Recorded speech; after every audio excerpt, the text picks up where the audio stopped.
तो चैप्टर 3 का NCERT question को हम लोग सॉल्व करने जा रहे हैं। और चैप्टर 3 के एनसीईआरटी क्वेश्चन का पहला क्वेश्चन ये कह रहा है कि एक कार का बैटरी जिसका ईएमएफ जो है वो 12 वोल्ट का है। ठीक है, ईएमएफ कितना है? 12 वोल्ट का है। और ये इस बैटरी का जो इंटरनल रेजिस्टेंस है वो है 0.4 ओम। कितना है? तो 0.4 ओम। अब अगर इस बैटरी का जो ये सर्किट है इसको कंप्लीट करके अगर एक रेजिस्टेंस इसमें आर या बल्ब या कुछ ऐसा चीज लगा दिया जाए, तो मान लीजिए रेजिस्टेंस आर लगा दिया जाए, तो इसमें कितना करंट जो है वो फ्लो होगा। करंट हमेशा पॉजिटिव टर्मिनल से नेगेटिव टर्मिनल के तरफ फ्लो करता है, तो इसलिए जो करंट फ्लो होगा वो कितना होगा, यही इसमें पूछा जा रहा है। तो यही आपका क्वेश्चन नंबर 1। तो इसको बनाने के लिए आपको क्या है, ये तो पता है कि आपको ईएमएफ बराबर क्या होता है। तो ईएमएफ बराबर होता है आपका आई इंटू आर। तो आर प्लस जनरली क्या होता है, इंटरनल रेजिस्टेंस आर। लेकिन यहां पे हम लोग रेजिस्टेंस जो है क्वेश्चन में आपका उसका वैल्यू नहीं दिया है, आपको सिंपली ये पूछा गया है कि ये कितना करंट ड्रॉ करेगा। ठीक है, अगर इसका इंटरनल रेजिस्टेंस 0.4 ओम है तो आर के जगह हम लोग क्या पुट कर देंगे, अभी 0 पुट कर देंगे फिलहाल, तो है ना। तो अगर इंटरनल रेजिस्टेंस आर 0.4 ओम है, इतना कम रेजिस्टेंस है, तो कितना करंट वो ड्रॉ करेगा। तो इसलिए ये E इज इक्वल टू क्या हो जाएगा आपका, I इंटू आर हो जाएगा। और I का वैल्यू तो आपको पता है कितना गिवन है, तो I का वैल्यू आपको पता ही नहीं है कितना गिवन है, वही तो निकालना है। क्या निकालना है? I। तो I बराबर क्या हो जाएगा, E बाय आर हो जाएगा। और E का वैल्यू आपको पता है कितना है, 12 वोल्ट।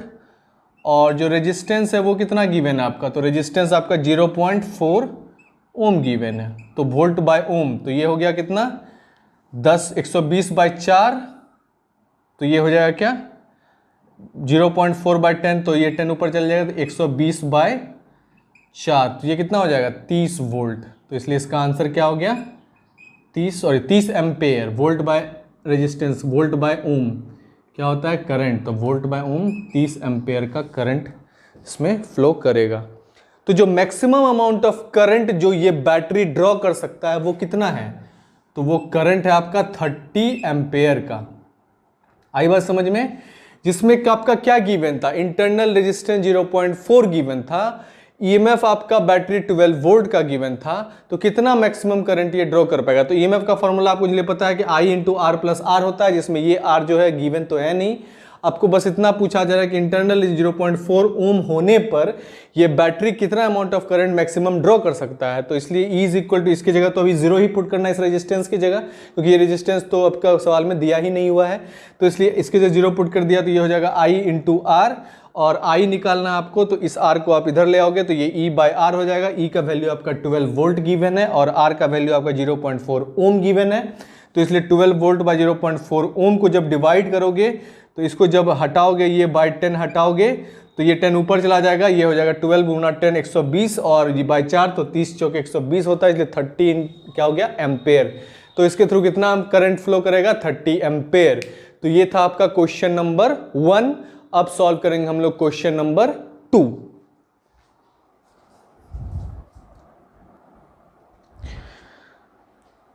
तो एनसीईआरटी के दूसरे क्वेश्चन का ये कहना है आपका कि जो आपका एक बैटरी गिवन है जिसका ईएमएफ जो है वो 10 वोल्ट है। कितना है? 10 वोल्ट का ईएमएफ का बैटरी है। उसका इंटरनल रेजिस्टेंस 3 ओम है। कितना है उस बैटरी का इंटरनल रेजिस्टेंस? तो 3 ओम है। अब है कि इस 10 वोल्ट का बैटरी जिसका इंटरनल रेजिस्टेंस 3 ओम है, इसके थ्रू जो करंट निकलता है वो 0.5 एम्पेयर का करंट निकलता है। तो आपको पूछा जा रहा है कि जो ये रेजिस्टेंस R कनेक्टेड है उसका वैल्यू क्या होगा, और साथ में जो इस रेजिस्टेंस R के अक्रॉस जो टर्मिनल वोल्टेज होगा उसका वैल्यू क्या होगा। आई बात समझ में? तो जनरली अभी आपको क्या गिवन है, तो ईएमएफ ऑफ द बैटरी, और ईएमएफ ऑफ द बैटरी होता क्या है, E इज इक्वल टू होता है क्या, I इंटू आर, मतलब capital R plus internal resistance R, जिसमें ये R का वैल्यू आपको पता बिल्कुल नहीं है ना। तो आपका मेन मकसद क्या है यहां पे, इस R का वैल्यू निकालना। ठीक है, इस R का वैल्यू निकालना। तो इसलिए जो है पहले आप I को इधर लेके चले आओ, तो इसलिए क्या हो जाएगा आपका R प्लस आर बच गया उधर, और इधर ये I किधर आ जाएगा, इस E के नीचे, तो EMF के नीचे, तो E बाय I हो गया। ठीक है, अब देखो आपको ये R निकालना, तो इस इंटरनल रेजिस्टेंस को उधर ले जाओगे तो माइनस हो जाएगा, तो R बराबर क्या हो जाएगा आपका E बाय I, और ये स्मॉल r उधर गया तो क्या हो जाएगा, स्मॉल r हो जाएगा। तो फाइनली जो आपका EMF है वो कितना हो जाएगा, तो EMF आपका 10 वोल्ट का है। ठीक है, करंट कितना ड्रॉ हो रहा है इससे, तो 0.5 एम्पेयर का उसमें क्या हो रहा है, करंट ड्रॉ हो रहा है। और माइनस जो इंटरनल रेजिस्टेंस कितना है, तो माइनस उसका 3 ओम है। बस इस इक्वेशन को सॉल्व कर लोगे तो इसको काटोगे तो बाय 10 हो जाएगा, 10 ऊपर जाएगा 100 हो जाएगा, 20 5 100, तो ये जगह 17 ओम कितना हो जाएगा ये, इसको सॉल्व कर लोगे बाय 10 करोगे तो ये हो जाएगा क्या आपका 17 ओम का रेजिस्टेंस है। तो ये जो R है इसका वैल्यू कितना निकल गया आपका 17 ओम। ठीक है, अब आते हैं बात करते हैं ओम्स लॉ से। ओम्स लॉ से आपको पता है कि V इक्वल टू क्या होता है आपका IR होता है, और एग्जैक्टली यही V क्या है, टर्मिनल वोल्टेज है जो इस R रेजिस्टेंस के अक्रॉस है। तो इसलिए आपका जो टर्मिनल वोल्टेज हो जाएगा वो क्या हो जाएगा, तो करंट इसमें ड्रॉ कर रहा है कितना 0.5 एम्पेयर का, और जो रेजिस्टेंस का वैल्यू है वो कितना है, तो 17 ओम है। आई बात समझ में। तो इसलिए इसको जब आप मल्टीप्लाई करोगे तो ये वैल्यू आ जाएगा कितना, तो 8.5 वोल्ट।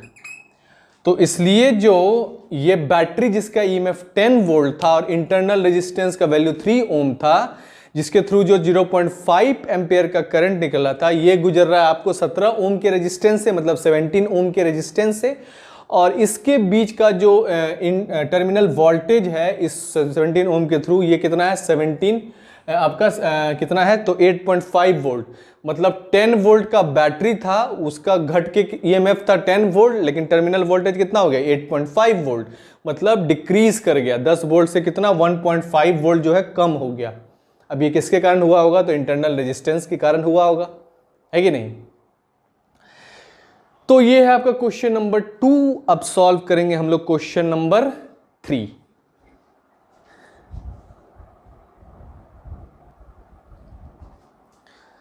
तो क्वेश्चन नंबर 3 जो है ये कह रहा है क्या आपका, तो ये कह रहा है कि यहां पे 3 रेजिस्टेंस जो है सीरीज में कनेक्टेड है। आई बात समझ में। और ये तीनों रेजिस्टेंस जो है वो 12 वोल्ट के बैटरी से कनेक्टेड है। तो सबसे पहले आपको पूछा जा रहा है कि इस तीनों रेजिस्टेंस का टोटल क्या हो जाएगा। तो रेजिस्टेंस चूंकि सीरीज में है तो ये तीनों रेजिस्टेंस जो है सीरियली ऐड हो जाएगा, 1 + 2 + 3 is equal to 6 ohm resistance. तो टोटल रेजिस्टेंस हो गया कितना, जो सीरीज में कनेक्टेड है वो है 6 ओम का। अब यहां पे क्या है, आपको पूछा जा रहा है कि हर एक रेजिस्टर के थ्रू जो टर्मिनल वोल्टेज है इंडिविजुअल वो क्या होगा, क्योंकि चूंकि कनेक्शन सीरीज में है तो ये 12 वोल्ट जो ये डिस्ट्रीब्यूट हो जाएगा आपका 3 वोल्टेज में, 3 डिफरेंट वोल्टेज में, V1 V2 V3 में। ठीक है, और जो सीरीज कॉम्बिनेशन होता है उसमें करंट जो होता है वो कांस्टेंट होता है। अब चूंकि यहाँ पे आपको क्या है, बैटरी का तो पता है कि V बराबर क्या होता है, ओम्स लॉ से V बराबर क्या होता है I × R, जिसमें आपको V का वैल्यू तो पता है कितना है 12 वोल्ट है, और R का वैल्यू पता है 6 ओम है। तो इसलिए I बराबर क्या हो जाएगा आपका, तो इसलिए I बराबर हो जाएगा आपका क्या, V = IR होता है ओम्स लॉ से, तो इसलिए I बराबर क्या हो जाएगा आपका V/R हो जाएगा। तो V/R हो गया, तो इसका कहने का मतलब क्या हो गया, वोल्टेज कितना आपका 12 वोल्ट है, और जो आपका क्या है रेजिस्टेंस है वो कितना है, तो 6 ओम का रेजिस्टेंस है। तो इसलिए कट के ये क्या हो जाएगा 2 एम्पेयर। तो ये 2 एम्पेयर का करंट जो है वही फॉलो कर रहा है इसमें। तो 2 एम्पेयर का करंट जो है वो फॉलो कर रहा है इस सर्किट के थ्रू, जो कि इस तरह से ये 2 एम्पेयर का करंट जो है ये फ्लो कर रहा है इस सर्किट के थ्रू। आई बात समझ में। अब हर एक इंडिविजुअल के थ्रू यही 2 एम्पेयर का सर्किट लगेगा, क्योंकि जो सीरीज कॉम्बिनेशन होता है उसमें आपका करंट जो होता है वो कांस्टेंट होता है। तो इसलिए जो V1 के अक्रॉस है करंट तो वही I कांस्टेंट 2 एम्पेयर का होगा, लेकिन जो रेजिस्टेंस है वो डिफरेंट होता है, तो इसलिए R1, तो इसलिए जो VI जो है वो 2 एम्पेयर है और R1 का वैल्यू 1 ओम है, इसलिए जो ये 2 वोल्ट होगा V1 के अक्रॉस। फिर देखिए V2 के अक्रॉस जो होगा करंट तो वही कांस्टेंट ही होगा, लेकिन ये R2 हो जाएगा। और देखो ध्यान से देखना कि यहाँ पे जो है ये क्या है आपका 2 एम्पेयर का करंट फ्लो कर रहा है और R2 आपका 2 ओम का है, तो इसलिए टोटल 4 वोल्ट का इसमें क्या है पोटेंशियल डिफरेंस है। फिर R3 के अक्रॉस V3 पोटेंशियल ये वोल्टेज है, इसका क्या हो जाएगा IR3, और ये IR3 जो है इसको 2 एम्पेयर का करंट है इंटू 3, तो ये हो गया 6 वोल्ट। अब देखो 6 + 4 10, 10 + 2 12 वोल्ट, तो टोटल 12 वोल्ट जो है वो डिस्ट्रीब्यूट हो गया 2 वोल्ट 4 वोल्ट 6 वोल्ट में, जिसमें आपका जो पहला V1 है इसके थ्रू गया आपका 2 वोल्ट खर्च हुआ, इधर 4 वोल्ट और इधर 6 वोल्ट, और तीनों का सम जो है वो इक्वल टू क्या है 12 वोल्ट है। तो इसलिए आपको याद रखना है कि जो सीरीज कॉम्बिनेशन में होता है उसमें जो रेजिस्टेंस है बेसिकली इस तरह से 1 + 2 + 3 ओम इस तरह से ऐड हो जाता है, तो टोटल रेजिस्टेंस 6 ओम का था। अब सीरीज में आपका करंट जो है तो वो कांस्टेंट होता है, इसलिए V = IR होता है, इसलिए I = V/R हो जाता है, और 12 वोल्ट का बैटरी में आपका टोटल 6 ओम का रेजिस्टेंस है, इसलिए 2 एम्पेयर का करंट इसमें फ्लो कर रहा है, और 2 एम्पेयर का करंट फ्लो कर रहा है। इसका कहने का मतलब ये हो गया कि V1 के अक्रॉस आपका IR1 जो कि 2 वोल्ट होगा, V2 के अक्रॉस IR2 जो कि 4 वोल्ट होगा, और V3 के IR3 जो कि 6 वोल्ट का होगा, और टोटल जो 6 + 4 + 2 है ये 12 वोल्ट का बैटरी हो जाएगा। तो इसलिए जो 12 वोल्ट है ये 3 डिफरेंट वोल्टेज में डिस्ट्रीब्यूट हो गया। तो ये था आपका क्वेश्चन। नेक्स्ट क्वेश्चन अब सॉल्व करते हैं, क्वेश्चन नंबर 4।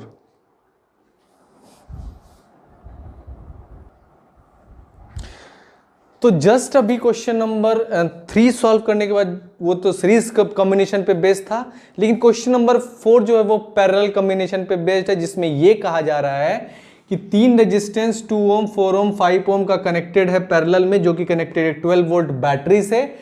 तो आपको पहले ये कहा जा रहा है कि ये जो 3 पैरेलल में कॉम्बिनेशन है इसका रिजल्टेंट रेजिस्टेंस क्या हो जाएगा। तो इसका रिजल्टेंट रेजिस्टेंस जो होता है वो हो जाएगा 1/R = 1/2 + 1/4 + 1/5। तो इसको अगर आप सॉल्व कर लोगे तो इसका पंचों के 20 ही होगा इसका, तो इसका हो जाएगा क्या 20।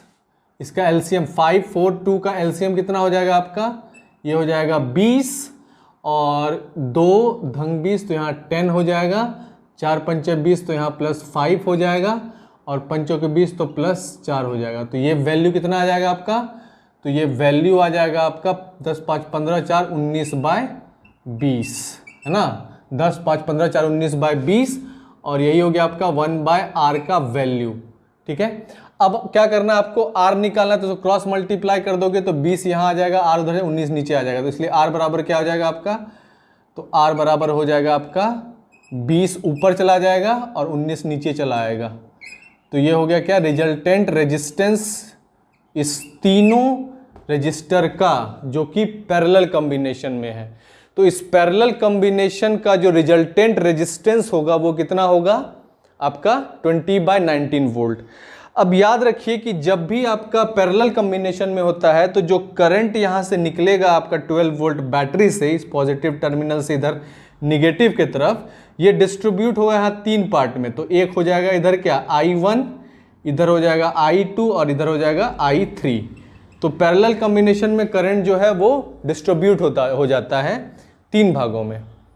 ठीक है, तो यहां पे जो बेसिकली काम क्या है, आपको इंडिविजुअल निकालना है। तो इसके लिए आपको क्या R का वैल्यू पता चल गया है, तो यहां पे आपको करंट निकालना है सबसे पहले।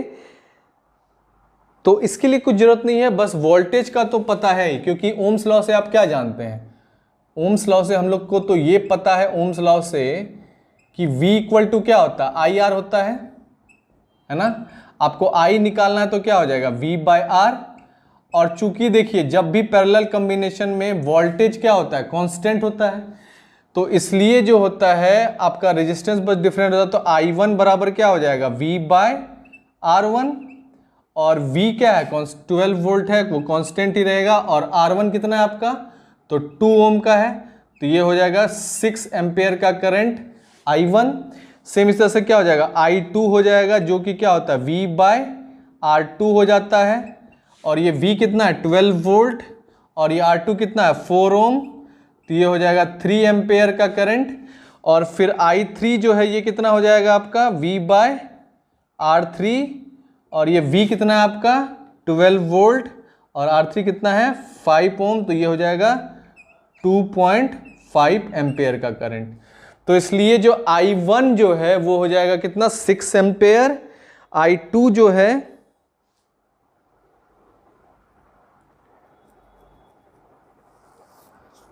ओ गॉड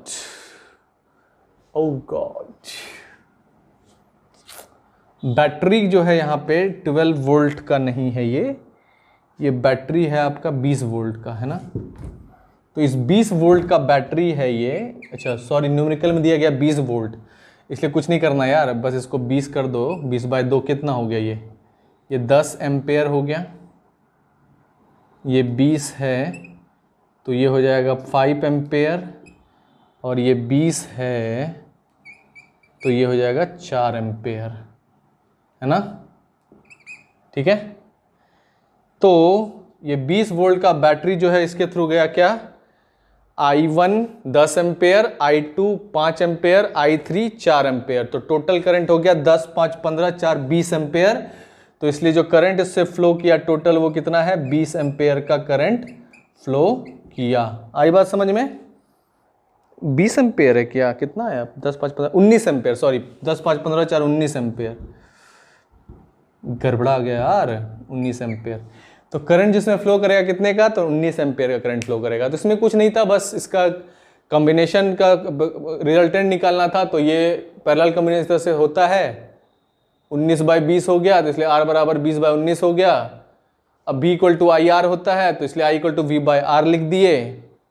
और फिर I1 जो है जैसे कि V तो सेम ही कांस्टेंट ही होगा, तो V/R1 V/R2 V/R3 इस तरह से 10 एम्पेयर 5 एम्पेयर 4 एम्पेयर निकल गया। तो फाइनली आपका I जो है 19 एम्पेयर, 10 5 15 4 19 एम्पेयर आ गया। तो ये था क्वेश्चन नंबर 4। ओके,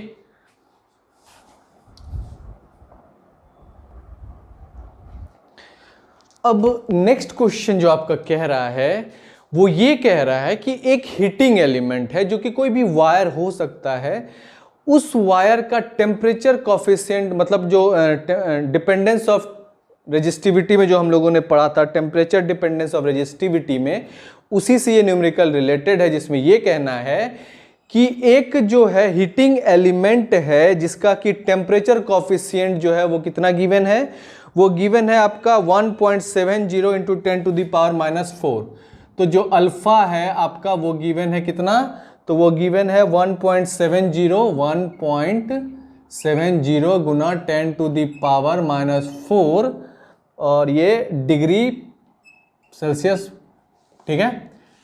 अब ये कह रहा है कि जब रूम टेम्परेचर था, मतलब जो T0 का वैल्यू था, रूम टेम्परेचर जब 27 डिग्री सेल्सियस था, तो इसका जो रेजिस्टेंस था वो क्या था, वो था आपका रेजिस्टेंस 100 ओम का। कितने ओम का, तो 100 ओम का। अब ये कह रहा है कि जब इसका रूम टेम्परेचर जो T0 है वो ये पूछा जा रहा है कि अब इसका रेजिस्टेंस जो है वो बढ़ के RT हो गया है कितना, तो 117 ओम, यही हो गया है 117 ओम। तो आपको बताना है कि जो टेम्परेचर हुआ ये 117, उसमें कितना टेम्परेचर लगेगा।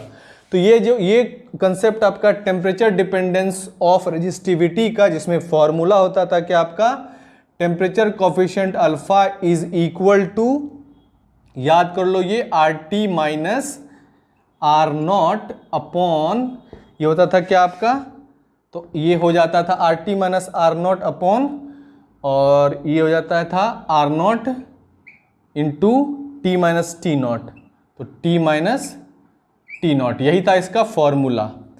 अब इस फॉर्मूला में आपको क्या क्या गिवन है, तो आपको अल्फा गिवन है, मतलब टेम्परेचर कॉफिशिएंट गिवन है, RT का वैल्यू जो है वो आपको गिवन है 117 ओम, फिर आपका R0 जो है 100 ओम गिवन ही है, फिर आपका T0 जो है room temperature 27 degree Celsius given है, आर नॉट का वैल्यू आपका 100 ओम गिवन ही है, तो आपको बस निकालना यही टी है। तो इस टी को निकालने के लिए आपको अल्फा को इधर करना है, टी माइनस टी नॉट को उधर लेके जाना है, तो टी माइनस टी नॉट, ठीक है, इज इक्वल टू क्या हो जाएगा आपका, तो ये हो जाएगा आर टी का वैल्यू कितना है, तो 117 ओम, ठीक है, और आर नॉट का वैल्यू कितना है, तो 100 ओम, तो 100 लिख दो, और नीचे में देखो आर नॉट का वैल्यू कितना गिवन है, तो 100 ओम गिवन है, और फिर टी माइनस टी नॉट, तो टी माइनस टी नॉट तो उधर लेके चले गए, लेकिन हमको चाहिए क्या, अल्फा को इधर लेके आए हैं, तो अल्फा जो है आर नॉट से मल्टीप्लाई हो गया, और आर नॉट 100 है, और अल्फा का वैल्यू कितना है, तो 1.70 into 10 to the power minus 4, कितना, तो 10 टू दी पावर माइनस 4, ये हो गया आपका, ठीक है। अब इसको अगर सॉल्व करके हम लोग निकाल लेंगे तो ये वैल्यू आपका निकल जाएगा कितना, तो ये वैल्यू आपका निकल जाएगा 1000, कितना निकल जाएगा, 117 में अगर इस तरह से इसको बस सॉल्व कर लोगे, 117 में 17 चले गया, फिर इसको सॉल्व कर लोगे तो ये वैल्यू निकल जाए कितना, तो 1000, तो 1000, और ये रूम टेम्परेचर कितना गिवन था, 27 डिग्री, तो T minus room temperature 27 degree, और इसको सॉल्व करके निकल जाएगा 1000, इसलिए T बराबर क्या हो जाएगा आपका, माइनस उधर जाएगा तो प्लस हो जाएगा, इसलिए 127 डिग्री सेल्सियस जो है वो टेम्परेचर हो जाएगा जब आपका रेजिस्टेंस 100 ओम से इंक्रीज होकर 117 ओम हो जाएगा। आई बात समझ में। तो इसको बस सॉल्व करना है, 17 में से माइनस 100 गया तो कितना बचा, 17 बचा, ठीक है। अगर जो बच्चे तो सॉल्व नहीं कर पा रहे हो देख लो उसको, 117 में से 17 गया तो ये 17 बचा, और अपॉन जो है 100.17 जो है कितना हो गया, 170 हो गया आपका, और जो ये 10 टू दी पावर माइनस 4 है ये ऊपर चला गया तो 10 टू दी पावर 4 हो गया, और ये 17 जो है वो 10 टाइम्स कट गया, इसमें 10 टू दी 4 को हम लोग 10 to the power cube into क्या लिख सकते हैं जी, तो इसको लिख सकते हैं हम लोग 10 टू द क्यूब इंटू 10 लिख सकते हैं, एक 10 कट गया तो बचा क्या, 1000 बचा, तो यही 1000 जो है यहाँ पे हुआ था, तो 1000 डिग्री सेल्सियस जो है यहाँ पे हुआ, और रूम टेम्परेचर आपका 27 डिग्री सेल्सियस गिवन है, जो ये 27 डिग्री सेल्सियस उधर की ओर गया तो ऐड हो गया 1000 के साथ, इसलिए जो टेम्परेचर हो गया आपका क्या हो जाएगा, 1027 डिग्री सेल्सियस। तो अगर हम रूम टेम्परेचर, अगर हम रेजिस्टेंस को 100 ओम से 117 ओम कर दें तो टेम्परेचर जो है वो 27 डिग्री सेल्सियस से इंक्रीज होकर 1027 डिग्री सेल्सियस हो जाएगा। आई बात समझ में। तो ये था क्वेश्चन नंबर 5।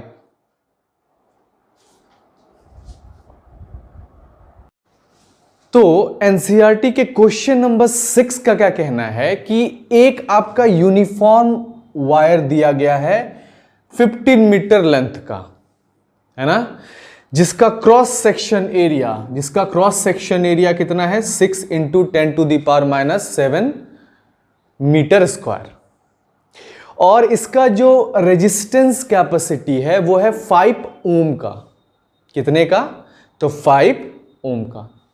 तो आपको पूछा जा रहा है कि इस वायर का रेजिस्टिविटी क्या होगा।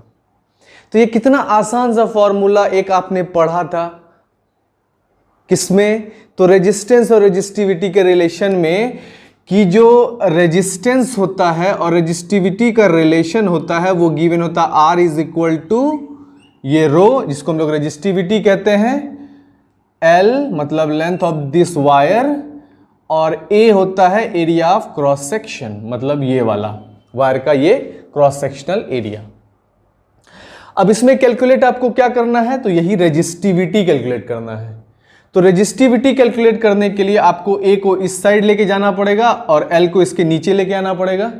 तो रेजिस्टिविटी इक्वल टू क्या हो जाएगा आपका, तो रेजिस्टिविटी इक्वल टू हो जाएगा R इंटू ए, क्रॉस मल्टीप्लाई कर दिया हमने, है कि नहीं। तो ये हमने कर दिया R इंटू ए, है कि नहीं, और जो आपका ये लेंथ है वो बाय L हो गया। यहां तक क्लियर है। अब जो ये रेजिस्टिविटी है आपका, इस रेजिस्टिविटी को निकालने के लिए रेजिस्टेंस का वैल्यू कितना गिवन है, तो 5 ओम गिवन है, ठीक है। और जो एरिया ऑफ क्रॉस सेक्शन है वो कितना गिवन है, तो वो आपका गिवन है 6 into 10 to the power minus 7, 6 into 10 to the power minus 7 metre का स्क्वायर, एरिया है तो इसलिए मीटर का स्क्वायर। और जो आपका ये एरिया लेंथ है वो कितना गिवन है, तो वो गिवन है आपका 15 मीटर। ठीक है, तो इस मीटर स्क्वायर को हटा दिए, 1 मीटर से कट गया ये, तो 1 मीटर बचा ऊपर में। और ये हो गया आपका कितना 6 इंटू ये, इसको आप कर सकते हैं कैसे, 5 3 जा क्या होता है 15 है कि नहीं, और 3 2 जा क्या होता है 6, तो ये कितना हो जाएगा रेजिस्टिविटी, तो रेजिस्टिविटी का वैल्यू हो जाएगा आपका 2 इंटू 10 टू द पावर -7, और क्या बचा ओम बचा और 1 मीटर बचा है, तो ओम मीटर। ये हो गया आपका रेजिस्टिविटी ऑफ दिस वायर, मतलब resistivity of the material of this wire, जिसका कि लेंथ 15 मीटर है, area of cross section 6 into 10 to the power -7 metre square है, और लेंथ इसका 15 मीटर है। तो रेजिस्टिविटी का फॉर्मूला होता है R into A by L, जिसमें R आपका 5 ओम गिवन है और A जो है वो गिवन है आपका 6 into 10 to the power -7 metre square, और जो लेंथ है वो गिवन है 15 मीटर। इसको सॉल्व करके हम लोगों ने जो रेजिस्टिविटी का वैल्यू है वो निकाल लिया 2 into 10 to the power -7 ohm metre. तो ये था आपका क्वेश्चन नंबर 6। आ गया समझ में? अब सॉल्व करेंगे हम लोग क्वेश्चन नंबर 7 को। ओके,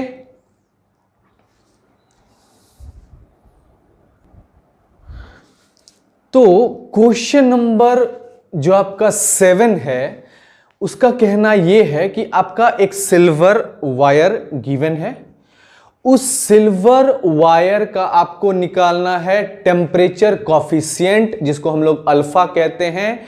और ये आप टेम्परेचर डिपेंडेंस ऑफ रेजिस्टिविटी में पढ़ चुके हो कि जो टेम्परेचर कॉफिशिएंट होता है उसका फॉर्मूला होता है RT minus R0 upon R0 into T minus T0, जिसमें से RT जो होता है वो कुछ टेम्परेचर पे रेजिस्टेंस है, R0 जो है वो रूम टेम्परेचर का रेजिस्टेंस जो है वो गिवन है, और T आपका टेम्परेचर, T0 इनिशियल टेम्परेचर।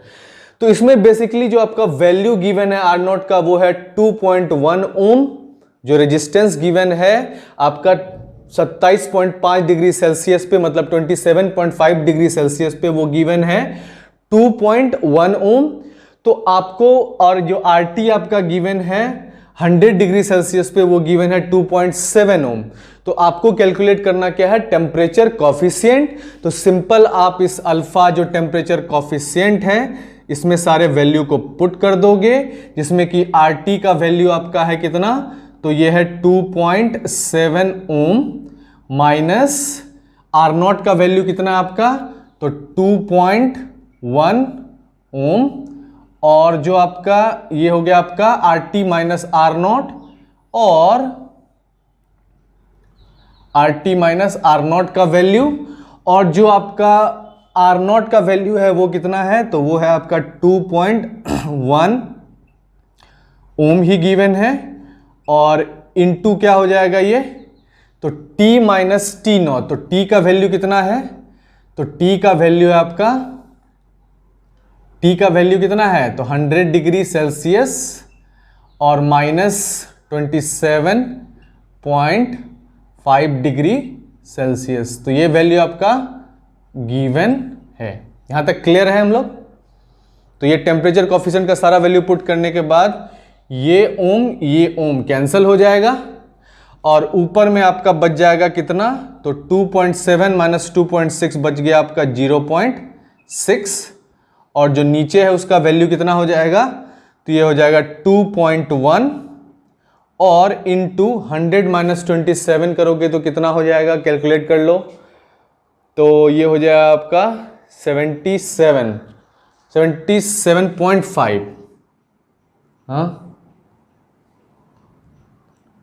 ठीक है, 76.5 हो जाएगा ये, तो 76.5 हो जाएगा। ठीक है, और इसको फाइनली क्या कर लोगे, सॉल्व कर लोगे आप। इसको सॉल्व करके जो आपका ये ओम ओम कट गया और ये डिग्री सेल्सियस ऊपर चला जाएगा, तो इसको आप लिख सकते हो माइनस में, मतलब degree Celsius to the power -1, क्योंकि ये सी ऊपर चला गया तो -1 हो जाएगा। और इसको सॉल्व कर लोगे, अगर कैलकुलेटर पे इसको सॉल्व कर लोगे, आप कैलकुलेटर का यूज़ नहीं करना तो आप डिवीज़न मल्टीप्लिकेशन करके इसको सॉल्व कर सकते हो। उसका वैल्यू आ जाएगा आपका 0.0039 डिग्री पर डिग्री सेल्सियस। तो यही हो गया क्या आपका अल्फा, मतलब टेम्परेचर कॉफिशिएंट का वैल्यू, जो कि गिवन कितना है 0.0039 डिग्री पर सेल्सियस। यहां तक क्लियर है? तो इसमें क्या था, एक आपका सिल्वर वायर गिवन था, उस सिल्वर वायर का आपको टेम्परेचर कॉफिशिएंट निकालना था। टेम्परेचर कॉफिशिएंट का वैल्यू होता RT minus R0 by R0 into T minus T0। इसमें आपका R0 गिवन है आपका 2.1 ओम और T0 गिवन है 27.5 डिग्री सेल्सियस। मतलब इस टेम्परेचर पे जो रेजिस्टेंस है वो 2 ओम है, उस तरह से 100 डिग्री सेल्सियस पे जो रेजिस्टेंस है 2.7 ओम है।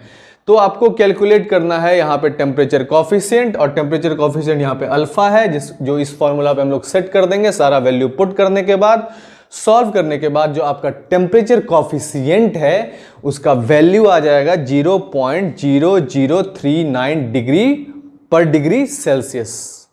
यहां तक क्लियर है? ओके, तो नेक्स्ट सॉल्व करेंगे हम लोग क्वेश्चन नंबर 8।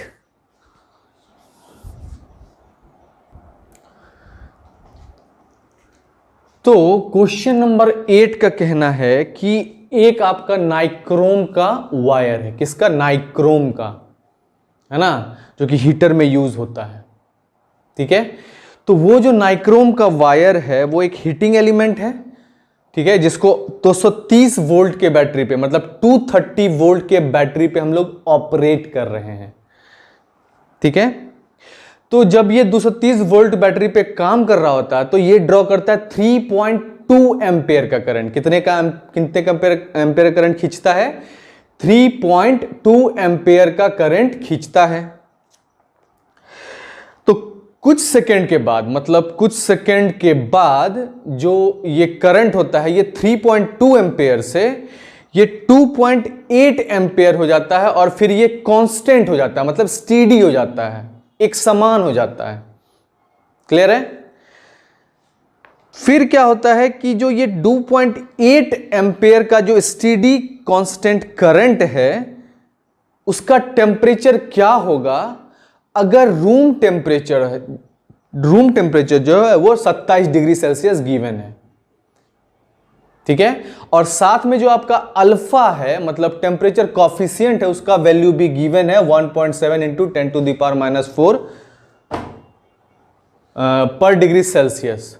तो देखिए इस क्वेश्चन में बेसिकली आपको करना यह है कि पहले तो R0 निकालना है, फिर RT निकालना है, और फिर उसको जो है हमें सेट कर देना है किस पे? तो हमें सेट कर देना अल्फा इज इक्वल टू, इसको सेट कर देंगे हम लोग किस पे? तो alpha is equal to RT minus R0 upon R0 into T minus T0।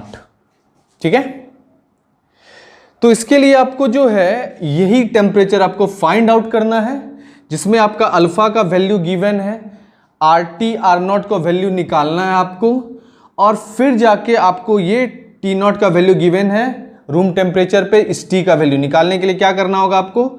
इस पूरे एक्सप्रेशन को इस साइड लेके जाओ, अल्फा को इधर जाके रिप्लेस कर दो, मतलब इस दोनों को एक्सचेंज कर दोगे, तो ये क्या हो जाएगा आपका T minus T0 is equal to RT minus R0 upon क्या? तो अपॉन अल्फा इंटू R0 बचेगा। अब यहां पे सवाल यह है कि जो इस R0 और RT का वैल्यू है वो कैसे निकालेंगे?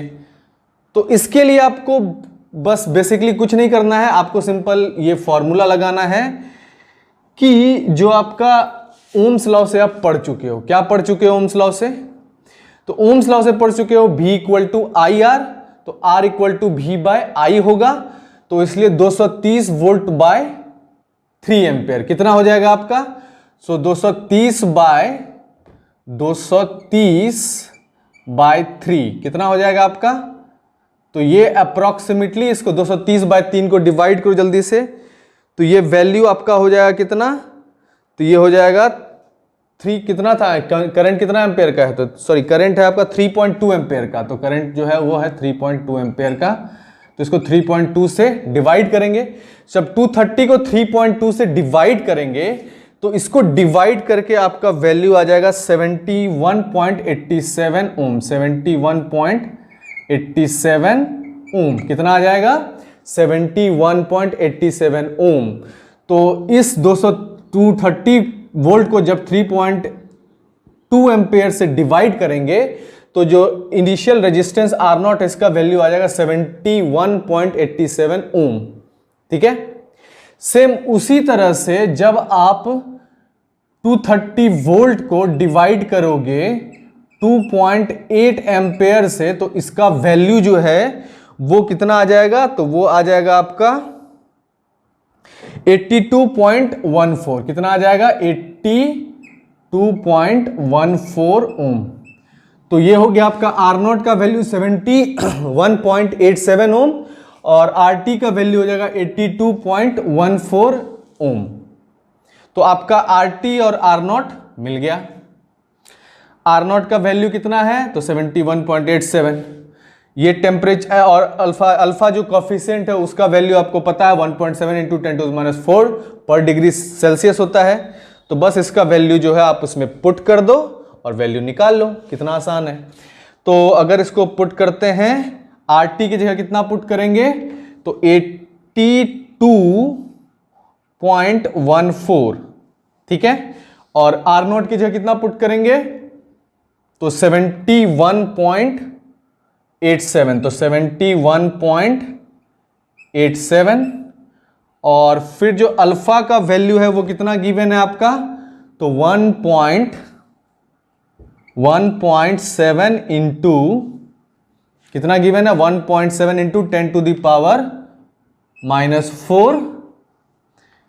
ठीक है। और R0 का वैल्यू कितना गिवन है, तो 71.87, उससे मल्टीप्लाई कर दो, 71.87 से मल्टीप्लाई कर दो। अब इस वैल्यू को मतलब 82.14 को जब घटाओगे इससे 71.87 से, तो और उसके बाद फिर इसको क्या करोगे, डिवाइड करोगे किससे, 1, इस तरह से इसको सॉल्व करोगे कैलकुलेटर का यूज करके। मतलब सबसे पहले कैलकुलेटर में क्या करो, 82.14 लिखो, उसमें से सब्सट्रैक्ट करो 71.87, जो आया उसको लिख लो। फिर क्या करोगे, तो फिर इसको और अगर अरेंज वे में देखना चाहते हो तो देखो इस तरह से हम लोग करेंगे कि इसको पहले आप सब्सट्रैक्ट कर लोगे, तो ये अप्रॉक्सीमेटली 71 और 81, 11 के लगभग आसपास आ जाएगा, 11 ऊपर में, और 10⁻⁴ ऊपर कर दोगे, और ये 1.7 इंटू 71.87 इसको इस तरह से लिख लोगे, और ये 10⁻⁴ जो है इसको ऊपर ले जाओ, 10⁻⁴ हो जाएगा, ठीक है। अब इसको जब सॉल्व करोगे और ये 10⁻⁴ से इसको मल्टीप्लाई करोगे, 10⁻⁴ मतलब 10,000 से, तो जो वैल्यू है वो आ जाएगा कितना आपका, इसको सॉल्व करके जो वैल्यू है वो आ जाएगा आपका 840.5, कितना आ जाएगा 840.5 कितना आ जाएगा। तो ये जो t माइनस T0 को सॉल्व करके जो वैल्यू है वो आ जाएगा 840.5, जिसमें ये T0 का वैल्यू कितना गिवन है आपका, तो ये गिवन है 27 डिग्री सेल्सियस।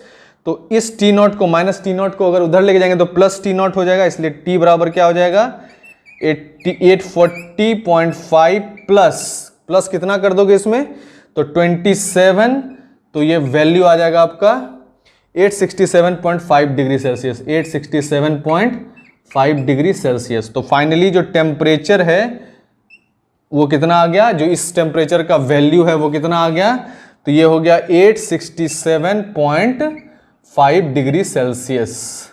आई बात समझ में? तो इसमें करना था यही कैलकुलेट कि जो नाइक्रोम का वायर है वो 867.5 डिग्री सेल्सियस पे कितना टेम्परेचर, उसका कितना रेजिस्टेंस हो जाएगा उसका, तो उसका रेजिस्टेंस हो जाएगा आपका 82.14 ओम। तो ये था आपका क्वेश्चन नंबर 8। अब सॉल्व करें क्वेश्चन नंबर 9। तब तक इसको आप पॉज करके नोट डाउन कर लो।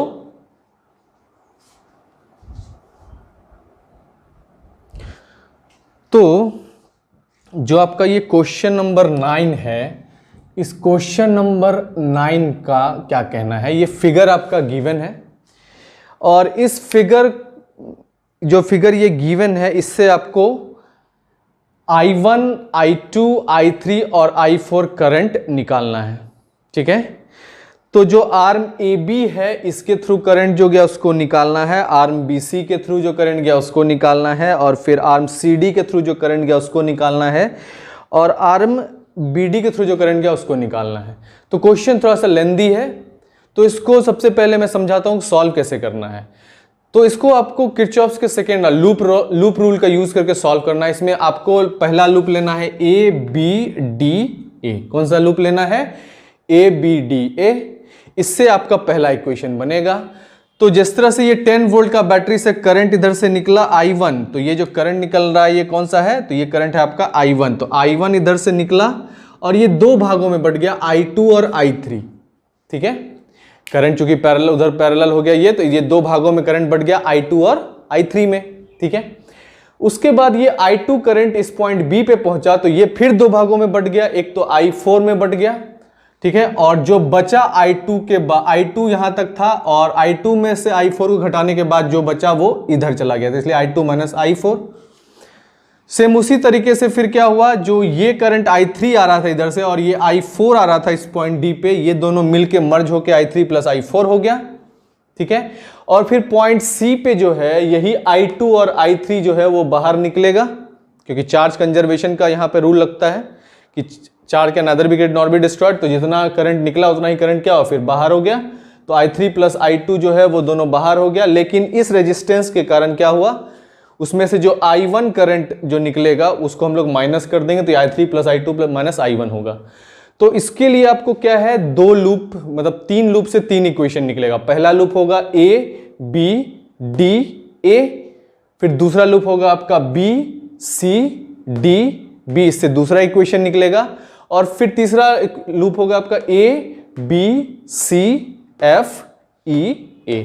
ठीक है, तो इस तीनों इक्वेशन को सॉल्व करोगे तो 3 इक्वेशन को सॉल्व करके आपका जो है करंट का सारा वैल्यू निकल जाएगा। तो ध्यान से देखो कि किस तरह से इसको सॉल्व करना है। तो सबसे पहले आपको A B D A loop में जाना है। इस लूप में आपका क्या गिवन है, तो ये जो I2 है ये इधर से गया, I2 किधर से गया, इधर से गया I2। तो करंट जो है वो हमेशा पॉजिटिव से निगेटिव की ओर जाता है, तो इसलिए प्लस से माइनस की ओर गया, हाई से लो की ओर गया। फिर जो I4 है वो भी किधर से जाएगा, तो पॉजिटिव से निगेटिव की तरफ जाएगा, तो हाई से लो गया। फिर जो करंट इधर से इधर आ रहा है, इसलिए ये पॉजिटिव हो जाएगा, इधर निगेटिव हो जाएगा। ठीक है, तो जब भी करंट आपका हाई से लो जाता है तो क्या माइनस साइन लगता है, क्योंकि आप हाई से नीचे आ रहे हो, डाउन पोटेंशियल, तो डाउन मतलब नीचे आना, मतलब निगेटिव। और जब भी आप इधर, आपका डायरेक्शन किधर है, देखिए आप इधर से इधर जा रहे हैं, तो आप जा रहे हैं इधर निगेटिव से पॉजिटिव की ओर, तो अप पोटेंशियल पॉजिटिव होता है। तो जो loop A B D A है, इससे आपका पहला इक्वेशन निकल जाएगा। तो वो इक्वेशन क्या होगा, तो उस इक्वेशन को सॉल्व करने के लिए आपको इस तरह से देख लीजिए। तो loop A B D A से, A B D A से जो आपका इक्वेशन निकलेगा वो क्या निकलेगा, तो यहां से चलेंगे तो ये I2 10 I2 निकलेगा। 10 I2 क्या, हाई से लो गया तो डाउन पोटेंशियल, डाउन मतलब निगेटिव, मतलब 10 I2। ठीक है, फिर इधर आया तो ये भी हाई से लो जा रहे हैं, मतलब निगेटिव, इसलिए माइनस और माइनस 5 I4। और फिर इधर से जा रहे हैं हम लोग, क्या इधर, हम लोग का डायरेक्शन इधर है लेकिन करंट उधर से आ रहा है, लेकिन हम लोग जा रहे हैं निगेटिव से पॉजिटिव, मतलब अब पोटेंशियल जा रहे हैं इसलिए पॉजिटिव। और कितना, तो 5i3, और सम ऑफ ऑल दी करंट जो होगा क्या हो जाएगा, वो 0 हो जाएगा। तो ये हो गया आपका पहला इक्वेशन, इस लूप को सॉल्व करके आ गया। ठीक है, उसके बाद जो दूसरा लूप है उसको हम लोग सॉल्व कर लेंगे। दूसरा लूप, अच्छा दूसरा लूप को सॉल्व करने से पहले इसी लूप को अच्छे से सॉल्व कर, इसमें से क्या है, तो इसमें से आपको क्या है, अगर आप इसमें से i2 निकालोगे, मतलब आपको कहने का मतलब ये है कि इस इक्वेशन को में से अगर i3 को लिखना है तो ये दोनों माइनस में उधर जाएगा तो प्लस में आ जाएगा, तो ये हो जाएगा 5i3 इज इक्वल टू, ये -10i2 उधर गया तो ये 10i2 हो जाएगा, और ये -5i4 उधर गया प्लस 5i4 हो जाएगा। ठीक है, यहाँ तक क्लियर है हम लोग। अब देखो यहाँ पे ये 5 1 जा 5, 5 2 जा 10 और 5 1 जा 5, तो इसलिए जो ये क्या हो गया, i3 is equal to i2 plus i4। तो ये हो गया आपका इक्वेशन नंबर 1 जो कि आया लूप ABDA से। ठीक है, तो ये पहला लूप से आपका इक्वेशन क्या आ गया, i3 is equal to i2, sorry यहाँ पे एक 2i2 हो जाएगा, यहाँ पे 2i2 हो जाएगा, तो i3 is equal to 2i2 plus 4। ठीक है, ये हो गया इक्वेशन नंबर 1, इसको नोट डाउन कर लो आप, इक्वेशन नंबर हो गया क्या, ये 1। ठीक है, अब हम लोग सॉल्व करेंगे लूप BCDB को और उसमें से इक्वेशन निकालेंगे।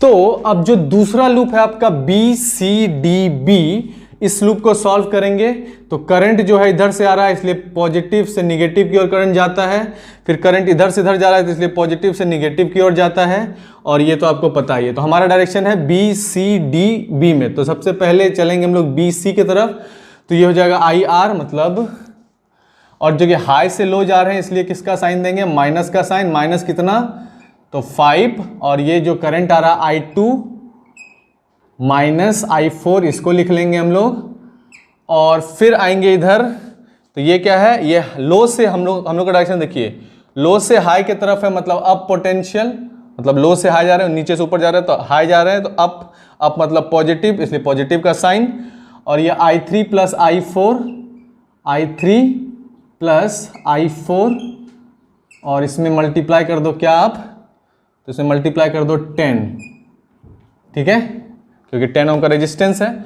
फिर आप जा रहे हो लो से हाई, मतलब अप जा रहे हो तो मतलब प्लस, प्लस कितना, तो plus 5i4, plus 5i4 is equal to कितना हो गया, 0 हो गया। ठीक है, अब इसको फर्दर सॉल्व करेंगे तो क्या हो जाएगा, ये हो जाएगा -5i2, और माइनस माइनस हो जाएगा ये प्लस 5i4, और ये हो जाएगा प्लस 10i3, और ये प्लस 10i4, और ये plus 5i4 is equal to 0। ठीक है, अब इसमें देखिए क्या क्या है, ये पहला इसको ऐड कर देंगे और इसको ऐड कर देंगे, तो ये हो जाएगा कितना, तो -5i2 को लिख लो, प्लस 10i3 को लिख लो, और ये 10 5 15 5 20i4 हो जाएगा, plus 20i4 is equal to 0। ठीक है, अब इस इक्वेशन में क्या है, इस इक्वेशन में ये चीज हो गया, इससे आप i2 अगर निकालना चाहते हो तो ये -5i2 उधर जाएगा तो प्लस 5i2 हो जाएगा, तो ये plus 5i2 is equal to उधर क्या बचेगा, तो 10i3 जो है वो बच जाएगा, और प्लस 20i4।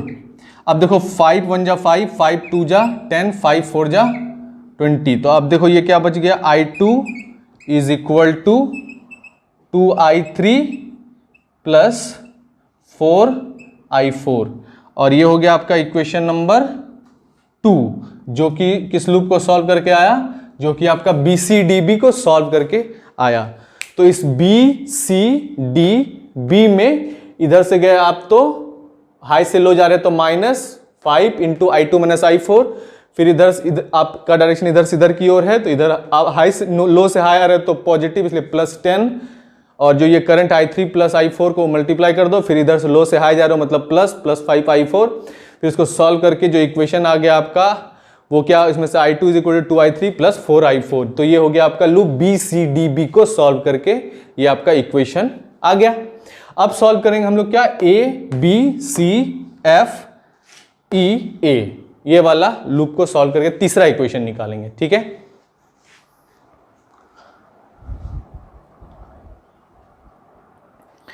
अब जो है आपको ये जो ABCFEA लूप है उसको सॉल्व करेंगे। तो इसमें देखिए A से B जाएंगे इसके थ्रू, फिर B से C जाएंगे इसके थ्रू, फिर C से होते हुए F होते हुए 10 वोल्ट के बैटरी को क्रॉस करते हुए 10 ओम का रेजिस्टेंस से ये वापस A पे आ जाएंगे।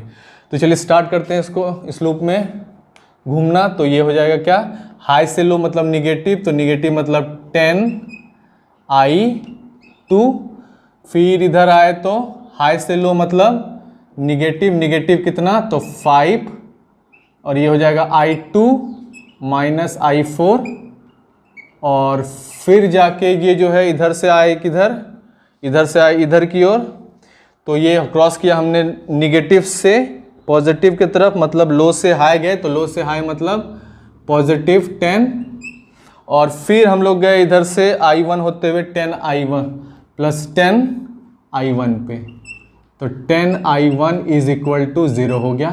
फर्दर इसको सॉल्व कीजिएगा तो ये हो जाएगा माइनस 10i2, और ये माइनस 5i2, और माइनस माइनस क्या हो जाएगा, ये प्लस 5i4। ठीक है, आई बात समझ में, और ये फिर प्लस 10, और ये फिर plus 10i1 is equal to 0।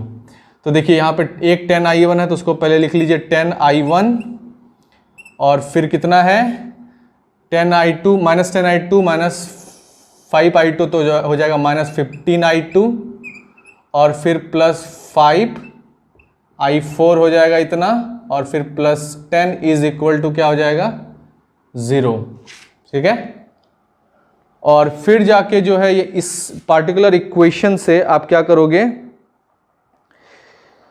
इसमें से आपको क्या करना है, तो इसको सॉल्व कर लेना है, जिसमें 10 को आप उधर कर दोगे तो क्या हो जाएगा ये, तो 10i1 minus 15i2 plus 5i4 इधर जाएगा तो ये क्या माइनस 10 हो जाएगा, प्लस 10 हो जाएगा, माइनस 10 हो जाएगा। अब इस माइनस 10 को प्लस करने के लिए आपको जो इधर माइनस उसको प्लस करना पड़ेगा, जो प्लस है उसको माइनस करना पड़ेगा। तो ये कितना हो जाएगा आपका माइनस 10i1 प्लस 15i2, और फिर minus 5i4 is equal to 10। तो ये जो है 5 दूनी 10, 5 तिया 15, 5 1 जा 5, 5 2 जा 10। ठीक है, तो ये हो जाएगा माइनस 2i1 प्लस यहाँ हो जाएगा 3i2, और ये माइनस हो जाएगा क्या i4 इज इक्वल टू 2। तो ये हो जाएगा आपका इक्वेशन, और ये इक्वेशन क्या गिवन है आपका, minus 2i1 plus 3i2 minus i4 is equal to क्या हो गया 2 हो गया। तो ये जो इक्वेशन है इसको हम ABCFEA लूप को सॉल्व करके आया। तो इस पार्टिकुलर लूप को सॉल्व करने के बाद यही आएगा आपका माइनस 10 5 10 माइनस, ठीक है, और फिर प्लस 10, फिर इधर से अच्छा एक मिनट, ये पॉजिटिव से निगेटिव जा रहे हो, हमारा डायरेक्शन इधर है तो ये माइनस हो जाएगा, सॉरी एक मिनट, यहाँ पे देखो अब क्या हो जाएगा, यहाँ पे ये माइनस हो जाएगा, ये माइनस हो जाएगा, ये माइनस हो जाएगा, ये माइनस हो जाएगा, इसलिए इधर इससे ये प्लस हो जाएगा, इसलिए प्लस हो जाएगा। ठीक है, तो बस इसको चेंज कर देना, तो बस हो गया। तो ये इसलिए हो जाएगा 2i1 plus 3i2 minus i4 is equal to 2। ये तो इक्वेशन नंबर हो गया आपका 3। ये कौन सा इक्वेशन हो गया आपका, इक्वेशन नंबर 3 हो गया। तो ये ABCFE को सॉल्व करके हमको आया 2i1 plus 3i2 minus i4 is equal to 2। अब इस तीनों इक्वेशन को हम लोग एक साथ देख के i1, i2, i3 और i4 का वैल्यू निकालेंगे। ओके,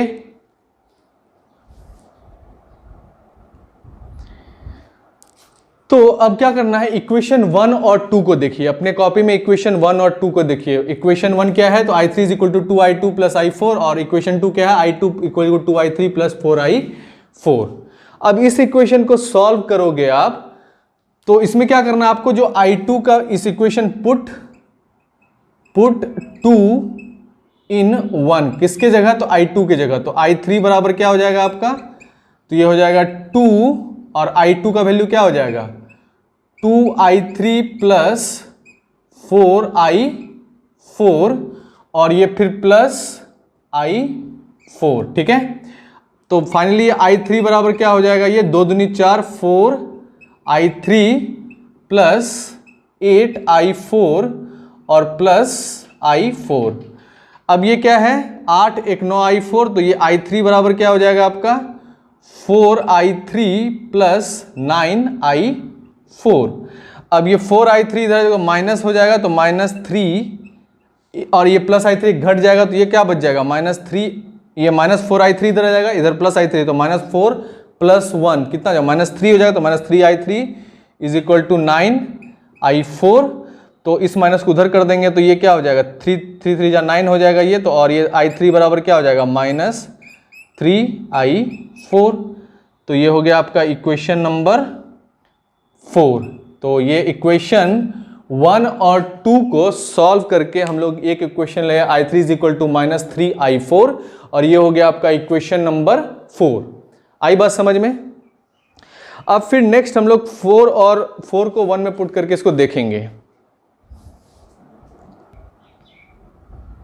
तो ये जो है आपका इक्वेशन 4, उसको हमको पुट करना है इक्वेशन 1 में। तो इक्वेशन 1 आपका गिवन कितना है, i3 is equal to 2i2 plus i4, और इक्वेशन 4 कितना है, i3 is equal to -3i4। तो इस i3 की जगह आपको पुट करना -3i4, तो i3 की जगह पुट करेगा आप -3i4, तो उधर क्या हो जाएगा, 2i2 और प्लस i4। अब ये प्लस i4 इधर आ जाएगा, तो ये क्या हो जाएगा, -i4, और ये माइनस पहले से था 3, इसमें से एक और माइनस ऐड जाएगा, तो 4i4 हो जाएगा, और ये इक्वल टू क्या हो जाएगा उधर, 2i2। अब ये 2 टाइम्स ये कट जाएगा, तो ये हो जाएगा क्या, i2 इज इक्वल टू, उधर i2 बचा सिर्फ, i2 is equal to -2i4 हो जाएगा, ठीक है। ये हो गया आपका इक्वेशन 5।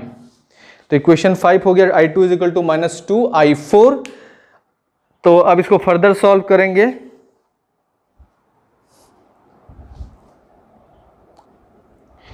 अब क्या है कि ये जो आपका i2 और i3 है, ये स्प्लिट हुआ किससे, i1 से। तो इस जंक्शन ए पे देखो, i1 जो है यहां से गया, स्प्लिट हो गया 2 पार्ट में, i2 प्लस i3। मतलब अगर ये 5 एम्पेयर होगा, तो 3 एम्पेयर इधर चला गया, 2 एम्पेयर इधर चला गया। इसलिए जो जंक्शन रूल से क्या हो जाएगा, i1 is equal to i2 plus i3, और ये i1 is equal to i2 plus i3 आपका इक्वेशन नंबर 6 हो गया। अब इस इक्वेशन नंबर 6 को इक्वेशन 3 में पुट करेंगे। इक्वेशन 3 क्या निकला था आपका, देखो कॉपी में, 2i1 plus 3i2 minus i4 is equal to 2, जिसमें इस i1 की जगह आपको पुट करना क्या है, तो i2 प्लस i3। और जब इसको फिर फर्दर सॉल्व करोगे, तो जो वैल्यू है आपका वो कितना हो जाएगा, तो ये वैल्यू आपका हो जाएगा ये 2i2 plus 2i3 plus 3i2, और ये minus i4 is equal to 2। यहां तक क्लियर हम लोग। उसके बाद देखिए कि जो ये 2i2 3i2 कितना हो गया, 5i2, और ये 2i3 प्लस 2i3 और एक minus i4 is equal to कितना हो गया आपका, 2 हो गया, ठीक है। तो इसको सॉल्व करके कितना आएगा, 5i2 plus 2i3 minus i4 is equal to 2। ये हो गया आपका इक्वेशन नंबर 7, ठीक है। ये हो गया इक्वेशन नंबर 7। यहां तक क्लियर है हम लोग। इक्वेशन नंबर 7 आपको मिल गया।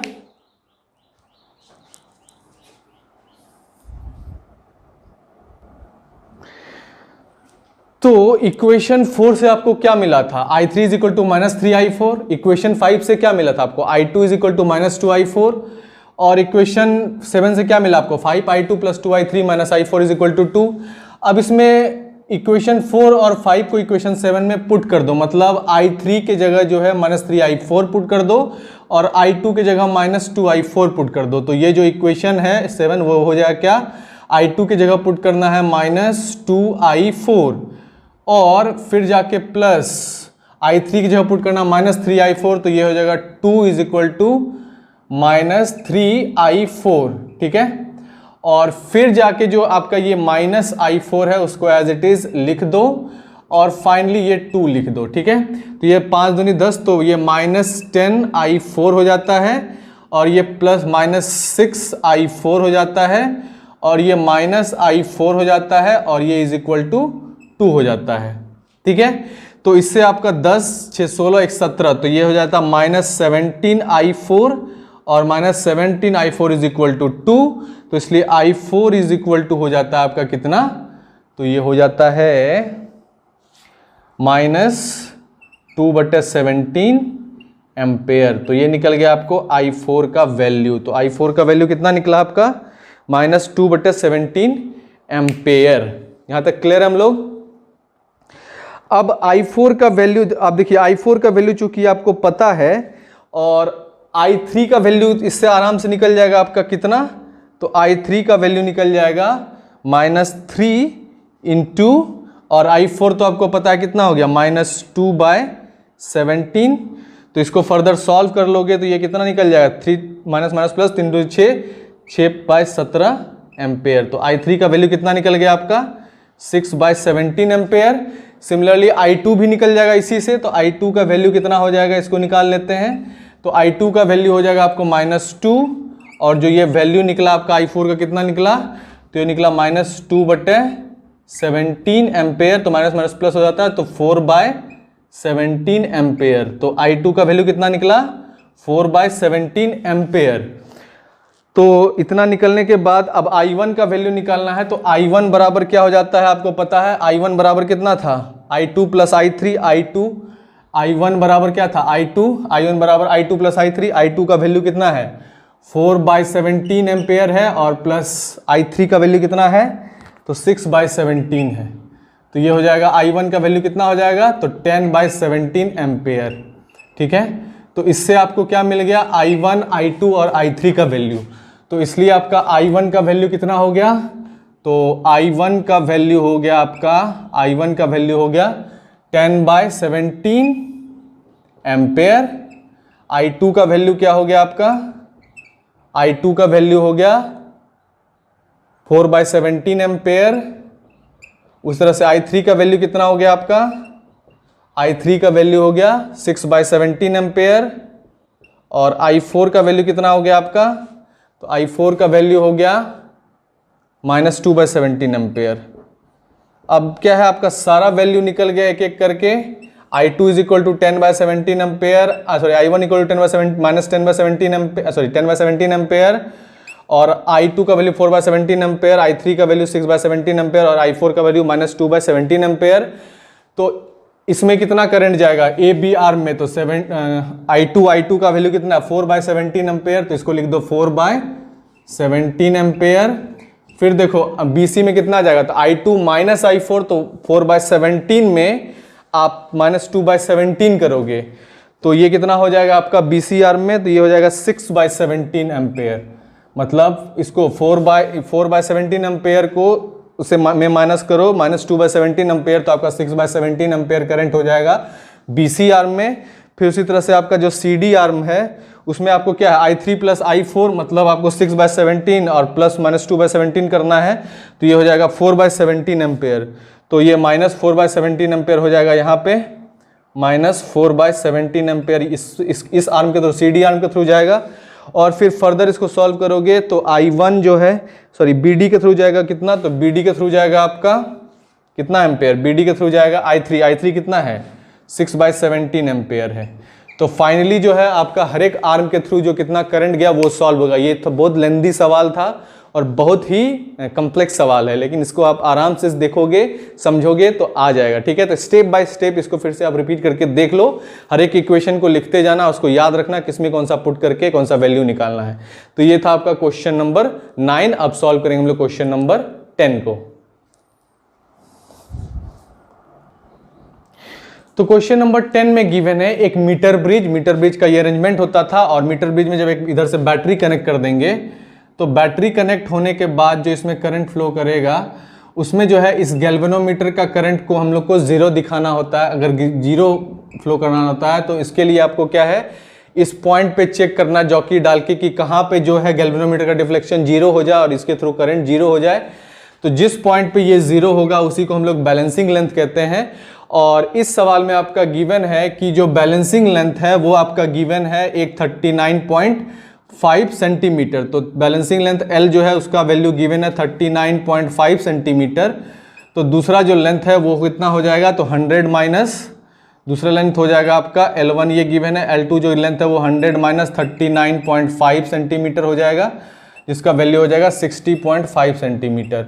तो बैलेंसिंग लेंथ गिवन है, साथ साथ आपको क्या है जो रेजिस्टेंस जो है वो Q आपका गिवन है कितना, तो 12.5 सेंटीमीटर ओम रेजिस्टेंस ओम में गिवन था, आपको फाइंड आउट करना है यही P। तो आपको पता है कि जब भी आपका ये गैल्वेनोमीटर का डिफ्लेक्शन जीरो हो जाएगा तो व्हीटस्टोन ब्रिज के प्रिंसिपल के बेसिस पे जो मीटर ब्रिज का प्रिंसिपल होता है उसमें ये दोनों रेजिस्टेंस का रेशियो मतलब P/Q बाय जिसका वैल्यू 12.5 ओम गिवन है, इसका वैल्यू वो इक्विवेलेंट हो जाएगा उसका रेशियो इक्वल हो जाएगा किसके, इस बैलेंसिंग लेंथ के रेशियो के, जिसमें जो L1 गिवन है वो 39.5 गिवन है और L2 जो है वो गिवन है 60.5 सेंटीमीटर। अब इसमें से आपको P निकालना है तो बस क्रॉस मल्टीप्लाई कर दोगे और फिर इसको फर्दर सॉल्व कर लोगे तो P का वैल्यू जो है आपका निकल जाएगा कितना, तो P का वैल्यू निकल जाएगा 39.5 गुना 12.5 अपॉन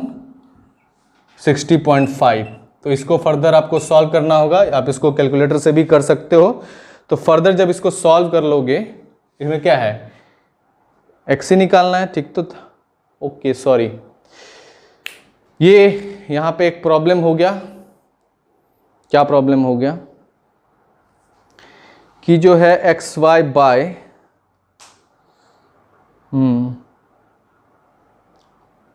एक्स तो वैल्यू निकालना है तो वाई को वैल्यू मल्टीप्लाई, ठीक है। इसमें क्या प्रॉब्लम हो गया कि जो आपका बैलेंसिंग लेंथ है उसका रेशियो क्या हो जाएगा, है ना। तो बैलेंसिंग लेंथ का जो रेशियो है वो आपका हो जाएगा कितना, तो ये जो रेशियो ना ये पलट जाएगा, ठीक है। क्या पलट जाएगा, आपका रेशियो 100 माइनस एल ऊपर होता है।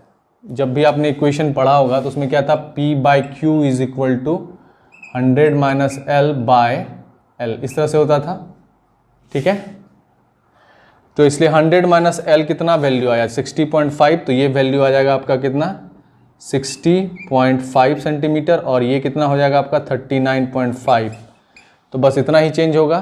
तो ये जो है 60, इसको बस रिप्लेस कर दो किससे 60.5 से, और इसको रिप्लेस कर दो किससे 39.5 से। फिर जब इसको सॉल्व कर लोगे तो रेजिस्टेंस जो है उसका वैल्यू क्या आ जाएगा आपका, उसका वैल्यू आ जाएगा 8.2। कितना आ जाएगा वैल्यू 8.2 ओम। तो जो ये P रेजिस्टेंस है इसका वैल्यू कितना आ गया 8.2 ओम। तो ये वैल्यू आ जाएगा 8.2 ओम। तो जब ये 8.2 ओम का रेजिस्टेंस हो जाएगा और ये 12.5 ओम का रेजिस्टेंस हो जाएगा तो ये meter bridge balance meter bridge हो जाएगा। इसमें यही बैलेंसिंग लेंथ है। तो बैलेंसिंग लेंथ होता है आपका क्या, P/Q is equal to 100 minus L by L. इसी इक्वेशन पे इसको पुट करके सॉल्व कर देंगे। इसमें आपका P का वैल्यू जो है वही पता करना है। Q का वैल्यू गिवन है 12.5 ओम और जिससे आपका बैलेंसिंग लेंथ है 100 माइनस एल का वैल्यू आ जाएगा आपका 60.5 सेंटीमीटर और जो L है उसका वैल्यू आ जाएगा आपका कितना 39.5 सेंटीमीटर। आई बात समझ में। तो ये था क्वेश्चन नंबर 10। अब सॉल्व करेंगे हम लोग क्वेश्चन नंबर 11। तो यहाँ पे जो है क्वेश्चन नंबर 11 का ये कहना है कि एक 8 वोल्ट का बैटरी है जिसका इंटरनल रेजिस्टेंस 0.5 ओम है। उस बैटरी को चार्ज किया जा रहा है 120 वोल्ट के बैटरी से, ठीक है। अब इस 120 वोल्ट के बैटरी से जो इसको चार्ज किया जा रहा है इसमें लगाया जाता है रेजिस्टेंस सीरीज में, ठीक है, जिसका वैल्यू आपका 15.5 ओम दिया गया है। तो ये क्यों लगाते हैं, और इससे पहले आपको कहा जा रहा है कि जो इफेक्टिव रेजिस्टेंस होता है उसका वैल्यू क्या होगा उसको आपको कैलकुलेट करना है। तो जो इफेक्टिव रेजिस्टेंस होगा इसका वैल्यू कैलकुलेट करने के लिए आपको क्या है, तो सिंपल देखिए, जो इफेक्टिव वोल्टेज जो होगा, इफेक्टिव वोल्टेज 120 वोल्ट का आपका क्या है, बैटरी है, उसमें से क्या है 8 वोल्ट आपको खींचना है, तो बचेगा इफेक्टिव वोल्टेज कितना बचेगा, 112 वोल्ट बचेगा। ठीक है, तो इफेक्टिव वोल्टेज आपका हो गया 112 वोल्ट। अब जो करंट फ्लो होगा इसके थ्रू, इफेक्टिव वोल्टेज 112 है तो B equal to I R होता है, तो I equal to V by R हो जाता है। और यहाँ पे जो है बैटरी है, इसमें इंटरनल रेजिस्टेंस, इसलिए V प्लस आर हो जाएगा। तो वोल्टेज आपका क्या हो गया, 112 वोल्ट जो इफेक्टिव वोल्टेज हो गया, और आपका जो रेजिस्टेंस है वो 15.5 ओम गिवन है और 0.5 ओम गिवन है। तो 15.5 ओम प्लस 0.5 ओम, ये हो जाएगा कितना, 16 ओम। इसलिए जो इफेक्टिव करंट हो जाएगा वो 112 बटे कितना हो जाएगा, 16। तो 16 7 जा हो जाएगा आपका क्या, 112। तो ये 7 एम्पेयर का करंट जो है इसके थ्रू फ्लो करेगा। तो जो ये 7 एम्पेयर का करंट है, इसमें क्या है, ये निकल गया आपको इफेक्टिव वोल्टेज। अब यहाँ पे क्या है कि ओम्स लॉ से आपको जो रेजिस्टेंस, मतलब जो ये बैटरी का जो है टर्मिनल वोल्ट, ये इफेक्टिव वोल्टेज था। अब टर्मिनल वोल्टेज मतलब इस सीरीज के थ्रू जो टर्मिनल वोल्टेज होगा वो क्या, उसको लिए ओम्स लॉ लगाओगे I इंटू आर। तो इसका वैल्यू क्या हो जाएगा, I का वैल्यू तो 7 होता ही, और रेजिस्टेंस का वैल्यू कितना हो जाता है आपका, तो रेजिस्टेंस का वैल्यू हो जाता है 15.5 ओम। तो 15.5 ओम जो है, इसको हम लोग सॉल्व कर लेंगे 15.5 ओम को। तो ये कितना हो जाएगा आपका, तो इसको सॉल्व करके आपका वैल्यू हो जाएगा अप्रॉक्सीमेटली 108.5 वोल्ट। तो जो टर्मिनल वोल्टेज है वो कितना हो गया आपका, 108.5 वोल्ट का आपका टर्मिनल वोल्टेज हो गया। इसलिए जो डीसी वोल्टेज सप्लाई है, डीसी वोल्टेज सप्लाई वो कितना हो जाएगा, तो डीसी वोल्टेज सप्लाई आपका हो जाएगा V इज इक्वल टू कितना हो जाएगा, तो टोटल ईएमएफ क्या 120 था, उसमें से 108 टर्मिनल वोल्टेज घटा दीजिए, तो ये हो जाएगा आपका 11.5 वोल्ट। तो जो ये डीसी सप्लाई का वोल्टेज है वो कितना है, 11.5 वोल्ट। यही है आपका आंसर। तो इसमें क्या है कि जो ये सीरीज रेजिस्टेंस जोड़ते हैं, इसका कारण यही है कि इसका काम क्या होता है, करंट खींचना। ठीक है, तो सीरीज में रेजिस्टेंस जो एक्सटर्नल सोर्स है, जब भी ये बैटरी चार्ज हो रहा था तो इसका काम क्या है, करंट को खींचना। तो करंट का वैल्यू बहुत ही ज़्यादा इंक्रीज ना हो जाए, ठीक है, और इंक्रीज होकर झटका उटका ना मार दे, तो डेंजरस ना हो जाए, इसलिए इसको क्या कहा, उसको कुछ भाग जो उसको एब्जॉर्ब करना है। तो जो हाई अमाउंट ऑफ करंट निकलता है 120 वोल्ट के बैटरी से, इसको ये एब्जॉर्ब करता है। तो इसलिए जो है आपको ये रजिस्टर जो है इसको सीरीज में कनेक्ट करना होता है। जब भी आप 120 वोल्ट के बैटरी को 8 वोल्ट के बैटरी, जब 120 वोल्ट के बैटरी से आप जो है इस 8 वोल्ट के बैटरी को चार्ज कर रहे होते हो, तो यही आपका कंसेप्ट। तो इसमें बेसिकली क्या है, क्वेश्चन में आपका इफेक्टिव वोल्टेज कैलकुलेट करना था। तो आपको सिंपल जो है 8 वोल्ट का बैटरी चार्ज कर रहे हो तो 8 वोल्ट से निकालना है, तो बचेगा 120 माइनस 8 वोल्ट 112 वोल्ट। इसी को इफेक्टिव वोल्टेज कहते हैं। तो उसमें करंट कितना होगा ड्रॉ, तो B प्लस आर में इंटरनल रेजिस्टेंस 112 बाई 15.5 प्लस 0.5, तो ये हो जाएगा आपका 7 एम्पेयर का करंट हो जाएगा ये। अब 7 एम्पेयर का करंट के थ्रू टर्मिनल वोल्टेज, ये जो रेजिस्टेंस जो है उसके थ्रू 7 एम्पेयर करंट फ्लो कर रहा है, तो उसके थ्रू टर्मिनल वोल्टेज क्या हो जाएगा, तो IR, तो मतलब 15.5 इंटू 7 जो 108.5 हो जाएगा। तो जो डीसी वोल्टेज सप्लाई है वो क्या हो जाएगा, EMF माइनस जो टर्मिनल वोल्टेज है, EMF आपका 120 वोल्ट का है, टर्मिनल वोल्टेज 108.5 है, तो इसलिए डीसी वोल्टेज सप्लाई 11.5 वोल्टेज का हो जाएगा। तो ये आपका क्या है, क्वेश्चन नंबर 11। और फिर आप सॉल्व करें क्वेश्चन नंबर 12।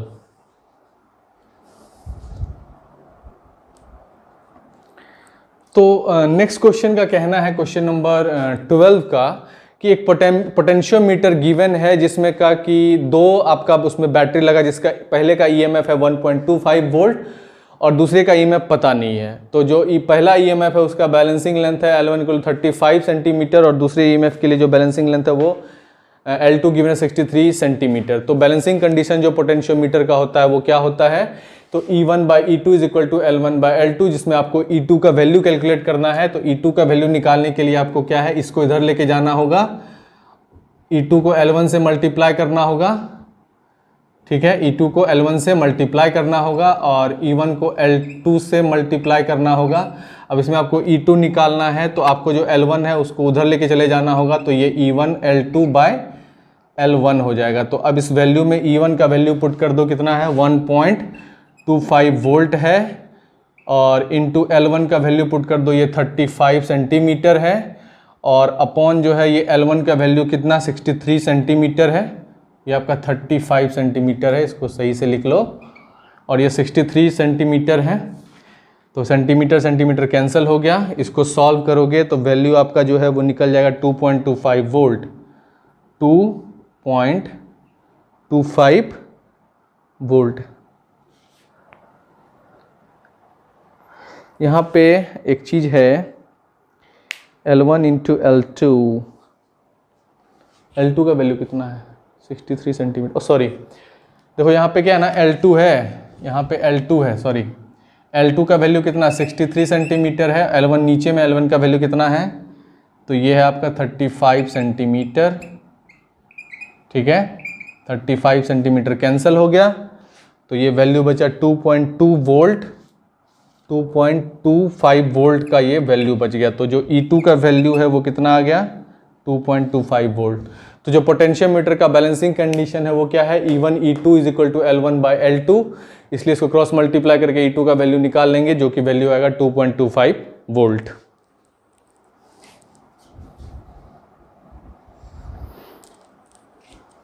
तो क्वेश्चन नंबर 13 का कहना है आपका कि अगर 3 मीटर का लॉन्ग वायर है और उसमें जो नंबर ऑफ फ्री इलेक्ट्रॉन का डेंसिटी है वो गिवन है आपका 8.5 इंटू 10 टू द पावर 28 पर मीटर क्यूब है, और उस पार्टिकुलर वायर में आपका करंट जो फ्लो हो रहा है वो 3 एम्पेयर का हो रहा है, ठीक है। और वो जो करंट फ्लो कर रहा है वायर का, उस वायर का क्रॉस सेक्शनल एरिया जो है, जो ये वाला एरिया होता है, वो गिवन कितना है आपका, तो 2 into 10 to the power -6 meter square given है। और उसमें आपका क्या है, तो उसमें क्या है नंबर ऑफ इलेक्ट्रॉन तो पता है, ठीक है। तो आपको यहाँ पे बताना है कि जो वायर के थ्रू एक एंड से दूसरे एंड जो इलेक्ट्रॉन को ड्रिफ्ट करने में समय लगेगा ड्रिफ्ट वेलोसिटी के साथ, वो क्या होगा। तो बेसिकली आपको वेलोसिटी क्या होता है, डिस्टेंस अपॉन टाइम होता है। तो वेलोसिटी डिस्प्लेसमेंट अपॉन टाइम, तो डिस्प्लेसमेंट क्या है यहाँ पे L है, लेंथ जो कि है वायर का लेंथ, और T क्या है टाइम। तो बेसिकली जो आपका वायर गिवन है उस वायर में इस तरह से आपका ये क्या है क्रॉस सेक्शनल एरिया गिवन है। इसमें जो इलेक्ट्रॉन है इस एंड से इस एंड तक जाने में जो है इसका इस वायर का जो लेंथ है वो आपका कितना गिवन है, तो इस वायर का लेंथ आपका गिवन तो कितना है 3 मीटर का, मतलब कितने मीटर का वायर है 3 मीटर का वायर है, तो लेंथ भी गिवन है 3 मीटर, ठीक है। तो ये 3 मीटर का वायर है, इस वायर में करंट जो फ्लो कर रहा है, मान लो कि इसको एक बैटरी सोर्स से कनेक्ट कर दिए, तो जो करंट इसमें फ्लो कर रहा है वो कितना कर रहा है, तो पॉजिटिव 3 एम्पेयर का करंट फ्लो कर रहा है। और इसमें जो इलेक्ट्रॉन का डेंसिटी है वो n तो गिवन है 8.5 इंटू 10⁻28। तो ड्रिफ्ट वेलोसिटी Vd बराबर क्या होता है आपका, वेलोसिटी बराबर होता है क्या, लेंथ बाय टाइम, ठीक है। लेंथ तो आपको गिवन है, आपको यही टाइम कैलकुलेट करना है, ठीक है। तो टाइम कैलकुलेट करने के लिए आपको क्या करना होगा, तो सबसे पहले याद कीजिए जो इक्वेशन था माइक्रोस्कोपिक मॉडल ऑफ करंट से NEA/Vd उसको लिख लें, और Vd में जो है ये वैल्यू L/T को पुट कर दें।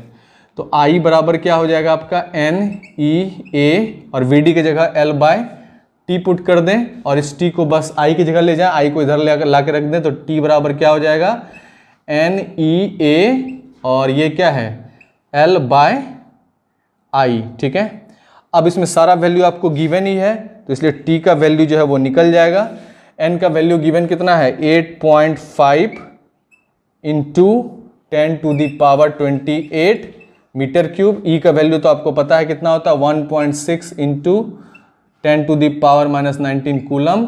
एरिया ऑफ क्रॉस सेक्शन जो है वो कितना गिवन है आपका, तो ये गिवन है 2 into 10 to the power -6 meter square, और जो आपका लेंथ है गिवन है 3 मीटर, तो इंटू 3, और फिर बाय I जो गिवन है वो कितना है, तो 3 एम्पेयर है। तो ये वैल्यू को आप सॉल्व कर लोगे बाय 3 कर लोगे, ठीक है। यहाँ तक क्लियर है।